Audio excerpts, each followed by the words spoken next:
At the dawn of history, a spark was lit, a spark that changed the course of humanity. A great journey in human history was about to begin, a journey into the age when modern humans slowly stepped onto the stage. Archaeologists and anthropologists call the period between 40 and 18,000 years ago in Europe and the Middle East the Upper Paleolithic. In Africa, depending on the region, the beginning of the Late Stone Age is estimated between 70 and 50,000 years ago. During this time, the descendants of early humans, Homo sapiens sapiens, humans with modern bodies and modern behavior, appeared on the stage of history and brought the continents of Earth under their sway. With superior cognition and perception, with complex language, with the ability to cooperate in large groups, and with higher birth rates, they competed for life's resources against their fellow hominin species. A competition that, over the course of thousands of years, drove every other human species to extinction, leaving the Earth to only one: us. With the dawn of the Upper Paleolithic, the Earth slowly slipped into a deep cold. Ice spread, the chill grew stronger, and with it, life's resources dwindled. Hunting became scarce. Edible plants grew harder to find, and the struggle for survival among human species reached its peak. In this harsh arena, the Neanderthals, already standing at the brink of extinction due to their small population and low birth rate, could not endure.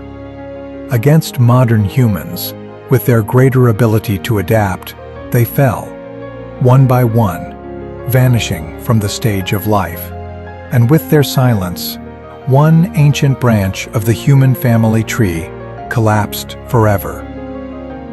In Central and Southeast Asia, too, other kinds of humans, Denisovans, the tiny Flores people, and even unknown species, faced the sudden wave of Homo sapiens sapiens. And here, as in the West, the outcome was the same: an unequal contest, with only one survivor. But in the Americas, the story was different. For before the arrival of modern humans, no trace of any other hominin was ever found. As if this continent, from the very beginning, had been waiting for us alone. Humans had already left Africa more than once, and along their path they had crossed into the world of the Neanderthals. But those early migrations were nothing more than sparks that quickly faded. At that time, Homo sapiens held little advantage over their cousins. It was only around 50,000 years ago that the tide finally turned. This time, modern humans, with a sharper mind and richer behavior, claimed the stage and became the sole conquerors of human existence. Their true difference was not in body or stature, but in the brain and in thought itself, in their ability to know themselves and to understand the world around them. This new capacity gave rise to more complex language. It strengthened bonds. It lifted human cooperation to a level never seen before. And perhaps it was in this very age that humans first began to ask questions beyond daily survival. Who am I? Where did I come from? What will become of me after death? Questions that not only set them apart from every other hominin, but also began a journey, one that continues to this day. During the Upper Paleolithic, the population of Homo sapiens sapiens grew dramatically. A higher birth rate allowed them to form larger and more complex communities, groups that numbered not just a few dozen, but around 100 to 150 people. These gatherings revealed a new strength, the ability to secure food on a broad scale, and with it, the promise of continuity, survival, and growth. But there was something beyond mere survival. Language, now more complex than ever, tightened bonds and gave humans the power to weave networks of connection, identity, and meaning. Alongside this growth, another sign of their awakening mind emerged: art. Among the remains, we find evidence of a creative spirit. Jewelry carved from mammoth ivory, from bone and animal teeth, from shells and stone, and pigments painted on the body. These were not just ornaments. They were expressions of identity, of belonging, of tribe. In the lines of color, in the beads of shell, there lies a silent cry: we are not merely hunters of the earth, we are makers of meaning. The crafting of small figurines from stone, mammoth ivory, and bone, and the cave paintings etched upon rock walls were among the many faces of art in this age. Humans would mix red ochre and the blackness of charcoal with oil, with blood, or even with urine to press their images onto stone. In the art of this time, human faces appear rarely. Instead, it was the animals, companions of life, and targets of the hunt that came alive in lines and colors. Images that were both a record of survival and a reflection of dreams. In the darkness of caves, where only the flicker of firelight cast shadows on the walls, the Paleolithic people carved the first signs of art upon stone. The figures of deer, of bison, and the imprints of human hands that linger still upon the walls were not mere echoes of daily life. They were rituals, bridges to the unknown, to the hunt, to nature, and perhaps to a world beyond death.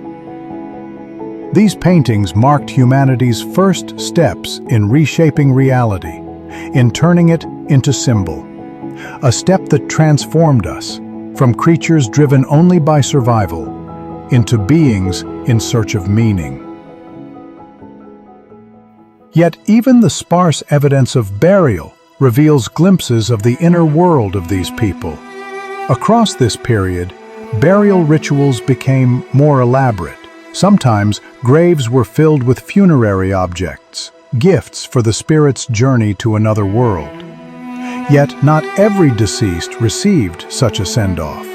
This difference unveils a profound truth. First, the social status and importance of the individual within the tribe, and second, the existence of a community capable of surplus, able to offer part of its possessions with the dead. Death here was not merely an end. It was a stage on which beliefs, hierarchies, and even the economy of a society were displayed. Finer traces of daily life also remain in Upper Paleolithic sites. Imprints of cords and woven fibers, used in nets, ropes, bags, and even clothing, still survive. These seemingly simple signs provide a clear picture of human creativity and adaptability. For the hunter-gatherers of this era, the brutal cold of the Ice Age in higher latitudes was no longer an inevitable fate. They relied on thick clothing, shelters made of tents, and other protective measures, developing a culture of technology that tamed the merciless chill of nature. Here, humans did not succumb to the cold.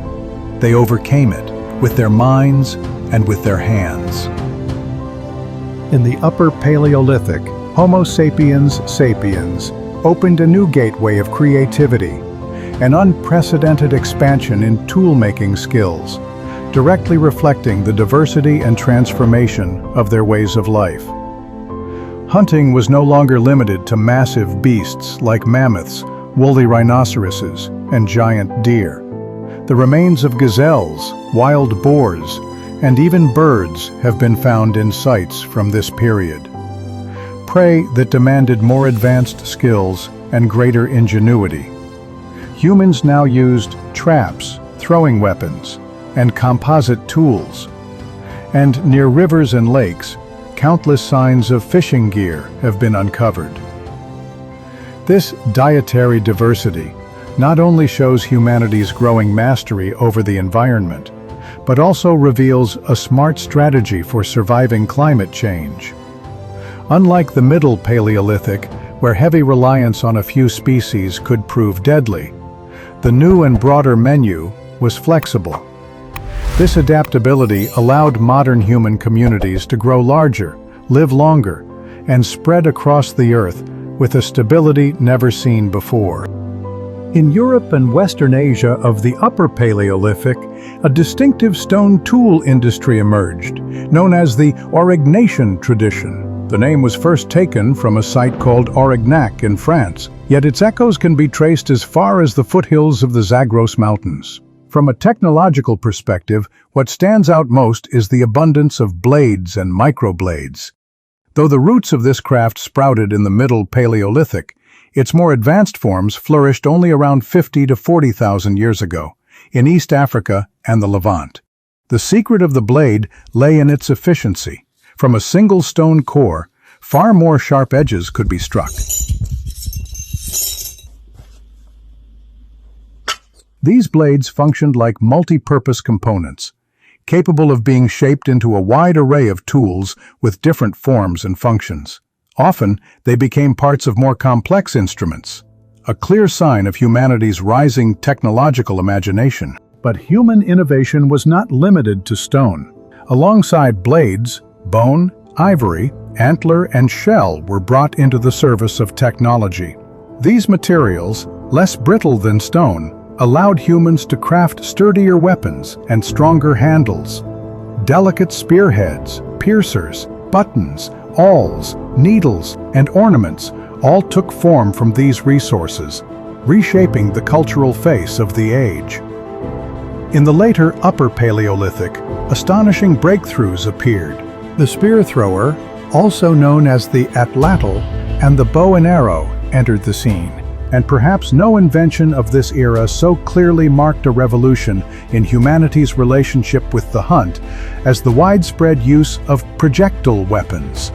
From a distance, humans could now bring down massive beasts, a sign that they had become, more than ever before, masters of both distance and time.